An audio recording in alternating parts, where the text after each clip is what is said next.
We're gonna go over some detox and drainage methods that actually work, and this is gonna be crucial for you in your healing journey.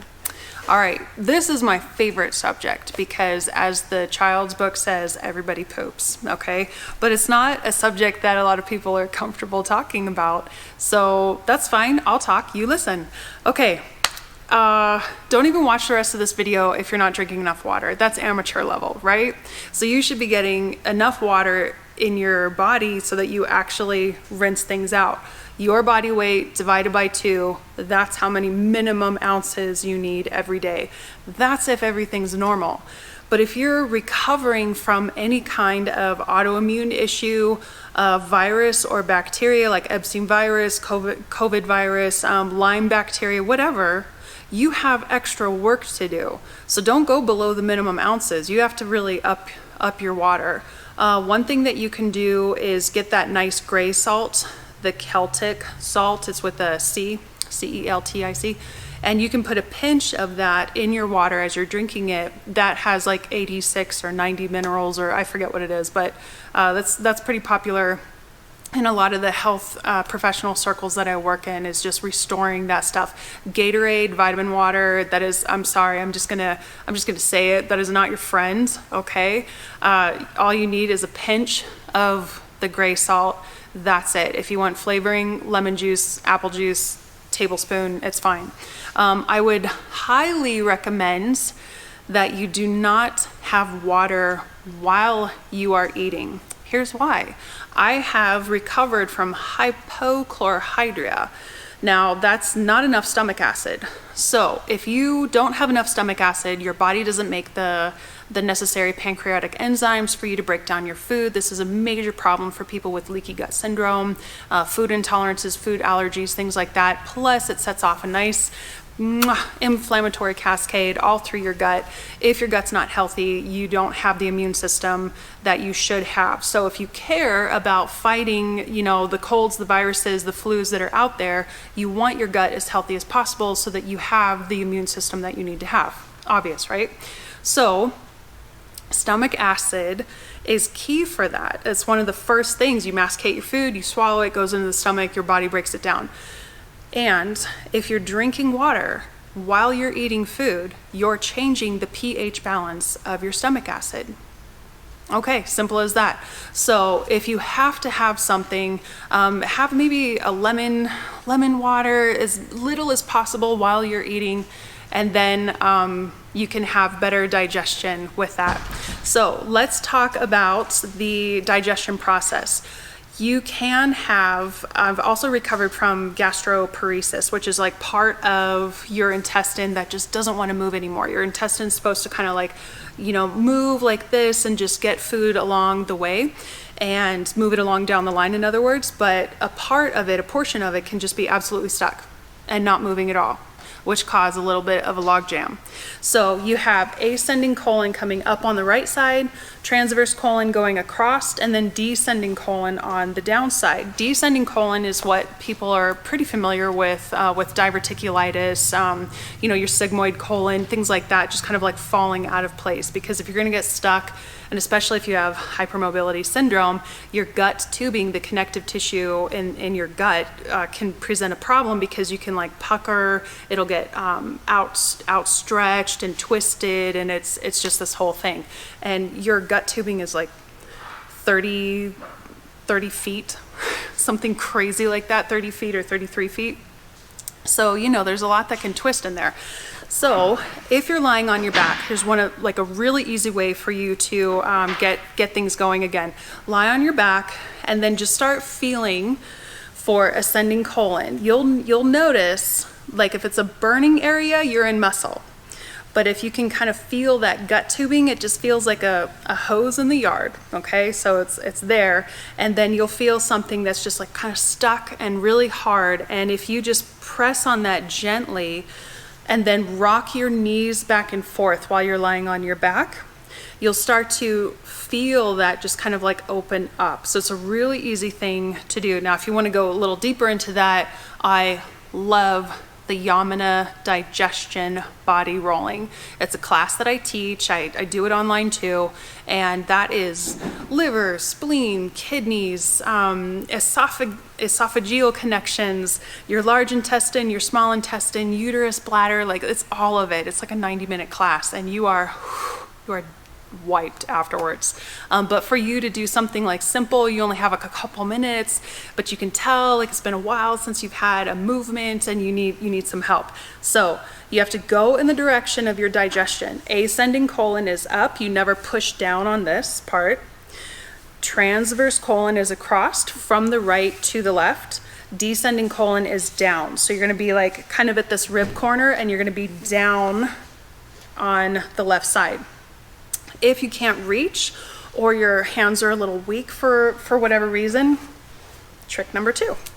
All right, find a long glass, whatever, thermos, and then this is just kitchen shelf liner. This isn't a big deal, but you'll put it, as you're lying back, you'll put that on your stomach and give it a gentle push, and then twist a little bit, and then hold that while you rock your knees back and forth. And when you rock your knees back and forth, you're not trying to pick your low back up off the floor and go all over the place. It's only meant as a gentle motion so that you can get the spiral line working with the organ fascia. Okay, so we've covered water, we've covered your large intestine and the motions and how to unstick issues.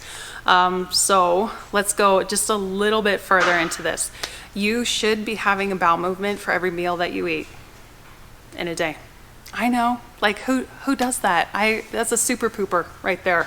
I would say average is 2 per day. That's pretty average. But if it's less, that means that your toxins from your food, from the air, from the water, from your body are just going somewhere else in your body. Your body is actually housing that, you know. So then just like when people do a detox and they get all foggy headed and you know, sweaty, and they can feel things coming out, and you can just tell that your body is letting go when you do a serious detox. That's what's coming out. It's stuff that's hidden in these pockets and these special areas in your body, and your body's like, finally, we can get rid of this. But not if you're drinking enough water, and not if you're drainage. So I'll tell you what, one really awesome, I've been to quite a few NDs, DOs, nurse practitioners over the years, and I love the way that this one nurse practitioner told me this. She said that when your body is overcoming a virus or a bacteria infection, or even something as simple as food poisoning, even though that's not simple, but you know, even something like that, that's pretty common. You get inundated with the waste from that. And I had a period in my life where I would have one movement in a 5-day period. That's not a good idea, right? So it didn't matter what I ate, how much water I drank. My body was just, I didn't understand then. It was like 25 years ago. I didn't understand then what was going on. So now I know how to look for it. I know how to spark those things if I can tell that my digestion is sluggish. But here's what she said.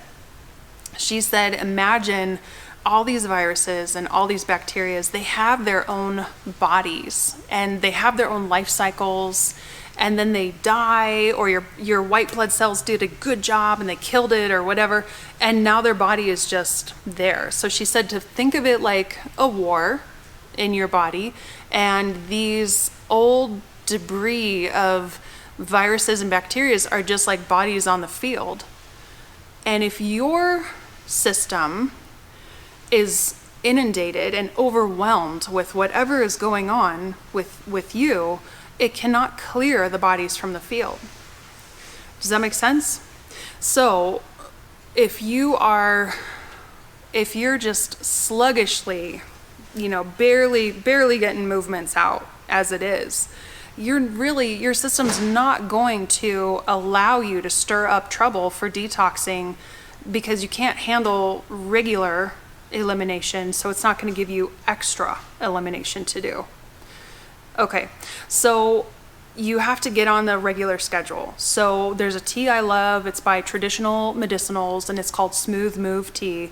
And I will do 1 tea bag in 32 ounces of water, and I drink that all day long every other day, because that can be a little potent for me, and I don't need it every day. So that will be a way where it doesn't clench my gut, and it just helps, relax things and get them out.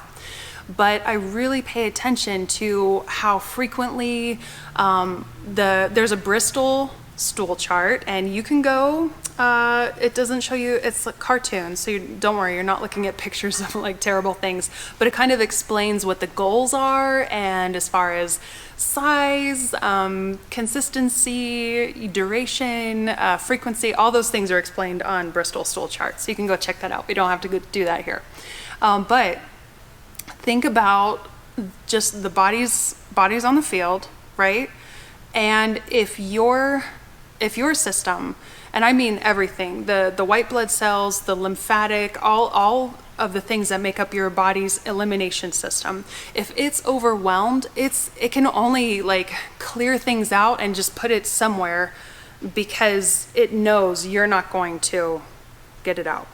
And so that's really the first things that you need to be focusing on, is that you're frequent, it's easy, it's no problem. And once you get into that routine and your body can trust it, your body will actually dig up those debris of virus and bacteria cells and whatever infections that you're trying to get over, and you'll start to feel better. You'll have less inflammation. Your body will move better. You will feel lighter. You'll digest better, because you're working on this. So it's not just all about detox, it is about the drainage, and that would also be about sweating, but we'll go into that in part 2. See you soon.